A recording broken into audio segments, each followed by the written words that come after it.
नमस्कार दोस्तों, NTV motivation YouTube channel में आप सभी का एक बार फिर तहे दिल से स्वागत करता हूं। मित्रों, आचार्य चाणक्य एक अच्छे ज्ञानी के साथ एक अच्छे नीतिकार भी थे। उन्होंने अपनी नीतियों में मनुष्य जीवन को सुखकर बनाने के लिए बहुत सी महत्वपूर्ण बातें बताई हैं। प्रत्येक मनुष्य को चाणक्य की इन बातों को ध्यान में रखकर कार्य करना चाहिए। जो भी मनुष्य ऐसा करता है वह जीवन में बड़ी से बड़ी मुश्किल को आसानी से पार कर सकता है। मित्रों, हम भली भांति जानते हैं कि बहुत से लोग उनके स्वभाव के कारण ही अन्य लोगों की गुलामी करते हैं। आप कभी कभी देख सकते हैं, आपके कुछ मित्र आपके साथ केवल मित्रता के कारण ही साथ नहीं रहते हैं, बल्कि उनका एक प्रकार का स्वार्थ भी होता है। जब तक आप उनके स्वार्थ की पूर्ति के लिए समर्थ होते हैं, वो आपका साथ देते हैं, और जब आप ऐसा करना बंद कर देते हैं तो वो आपसे भी पीछा छुड़ाने की कोशिश करते हैं। इस संसार में रहने वाले प्रत्येक मनुष्य का कुछ न कुछ तो स्वार्थ जरूर होता है, और इस बात को ठुकराया नहीं जा सकता। हाँ, अगर आप किसी व्यक्ति को सचमुच आपके साथ रखना चाहते हैं और वश में करना चाहते हैं, तो आपको चाणक्य ने बताई हुई नीतियों पर गौर करना होगा। तभी आप अपने जीवन में सफल हो सकते हैं।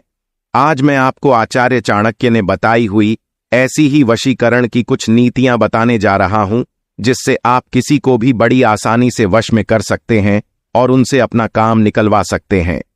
आचार्य चाणक्य ने उन 5 प्रकार के लोगों का वर्णन किया है और उन्हें वश में कैसे करना है ये बताया है। आइए जानते हैं कि किन लोगों को कैसे वश में किया जाए। मित्रों, वीडियो में आगे बढ़ने से पहले आपसे रिक्वेस्ट करते हैं कि वीडियो को लाइक जरूर करिएगा, साथ ही हमारे चैनल को सब्सक्राइब करके बेल आइकन प्रेस जरूर करिएगा। पहला है लालची। मित्रों, लालची स्वभाव के व्यक्तियों को तो आप जानते ही होंगे। कपट से भरे लालची लोग अपने लालच को पाने के लिए हर हद को पार करने की कोशिश करते हैं। लालच के भी प्रकार होते हैं। किसी को धन का लालच होता है तो किसी को वस्तुओं का लालच होता है। आप भी ऐसे लोगों से जीवन में कहीं ना कहीं मिले तो होंगे ही। जब उनको आपसे कुछ चाहिए होता है तो वो आपसे मीठी मीठी बातें करने लगते हैं और आपके हर काम को करने में मदद भी करते हैं। जब तक उनको आपसे जो चाहिए मिल नहीं जाता, वो आपकी गुलामी भी करने लगते हैं। आचार्य चाणक्य कहते हैं, लालची लोगों को धन देकर वश में किया जा सकता है, और उसमें भी आपको उनको एक ही बार सब कुछ नहीं देना होता है।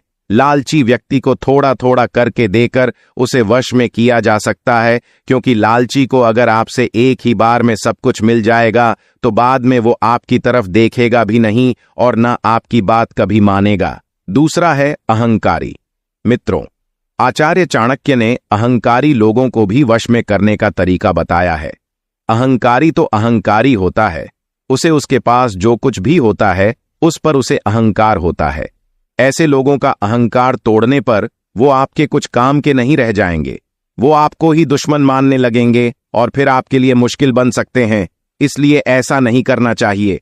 अहंकारी आदमी को आप उसकी तारीफ करके या उसको हाथ जोड़कर ही वश में कर सकते हैं।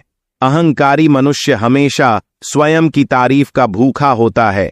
जो उसकी तारीफ करते हैं वो उनकी बात तुरंत मान लेता है और उसे उनकी बातों पर यकीन भी होता है। इसलिए चाणक्य कहते हैं, अहंकारी व्यक्ति से दुश्मनी नहीं करनी चाहिए, क्योंकि अहंकार के आवेश में आकर वो आपके साथ बुरा व्यवहार कर सकता है। इसलिए उससे हमेशा बचें।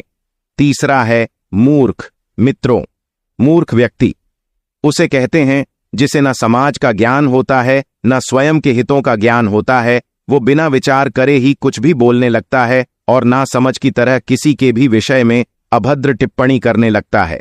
मूर्ख व्यक्ति हमेशा मार्ग से भटकते रहते हैं और छोटी छोटी भूल करके बड़ी बड़ी परेशानी में फंस जाते हैं और जीवन में हमेशा असफलता का शिकार बनते रहते हैं। आचार्य चाणक्य कहते हैं, मूर्ख व्यक्ति को अगर कोई उपदेश देने वाला मिल जाता है तो वो उसके वश में ही काम करने लगता है। मूर्ख को बार बार उपदेश देने के पश्चात भी वो गलती करता रहता है और बार बार उपदेश लेने भी आ जाता है।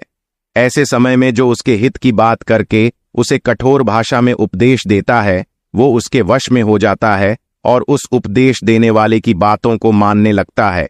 आपको भी कभी कभी ऐसे मूर्ख मिले होंगे। कभी कभी ये मूर्ख लोग किसी स्त्री के मोह में फंस जाते हैं और स्वयं के जीवन को बर्बाद करने में लग जाते हैं। ऐसे समय में जो भी कोई उन्हें उपदेश देने वाला मिल जाता है, जो उन्हें जीवन की सही राह दिखाता है, वे उसके वश में हो जाते हैं। चौथा है विद्वान व्यक्ति। मित्रों, आप सभी को अचंभा हो रहा होगा कि विद्वान और ज्ञानी व्यक्ति को भले कोई कैसे वश में कर सकता है। वैसे तो ज्ञानी लोग ही दूसरों को वश में करते हैं और वो ही सच्चे राजकर्ता होते हैं। तो स्वयं ज्ञानी चाणक्य जो एक विद्वान थे, उन्होंने इसका हल भी बताया है। ज्ञानी लोगों को हमेशा सत्य की चाह होती है, वो हमेशा सच्चाई को ही पसंद करते हैं और उसका साथ देते हैं।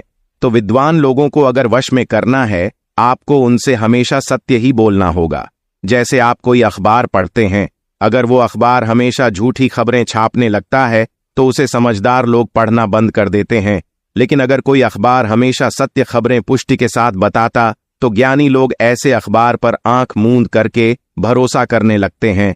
और कभी वो अखबार गलती से झूठी खबर भी छाप देता है तो बड़े से बड़े ज्ञानी भी उसे सत्य मान लेते हैं। उसी तरह ही अगर आप किसी ज्ञानी व्यक्ति को हमेशा सत्य बोलेंगे तो वो आपके वश में हो जाएगा। वो आपकी कही गई हर बात को सत्य समझकर ही आपको सुनने लगेगा। पांचवा है स्त्री। मित्रों, चाणक्य नीति के अनुसार ये बताया गया है कि महिलाएं पुरुष के बात करने का लहजा और बोलने के तरीके से काफी आकर्षित होती हैं। अगर पुरुष महिला से प्रेम और सम्मान देकर बात करता है तो उन्हें बेहद पसंद आता है। जब कभी कोई भी महिला किसी भी पुरुष से मिलती है तो उसके बात करने के तरीके से काफी प्रभावित होती है और उस पुरुष के वश में हो जाती है। अगर आपके बात करने के तरीके में अकड़, कड़वाहट या बदतमीजी झलकती है तो महिलाएं कभी भी ऐसे पुरुषों से दोबारा मिलना या बात करना नहीं चाहती हैं। एनटीवी मोटिवेशन के इस वीडियो को यहीं पर समाप्त करते हैं और आशा करते हैं कि आपको वीडियो पसंद आया होगा।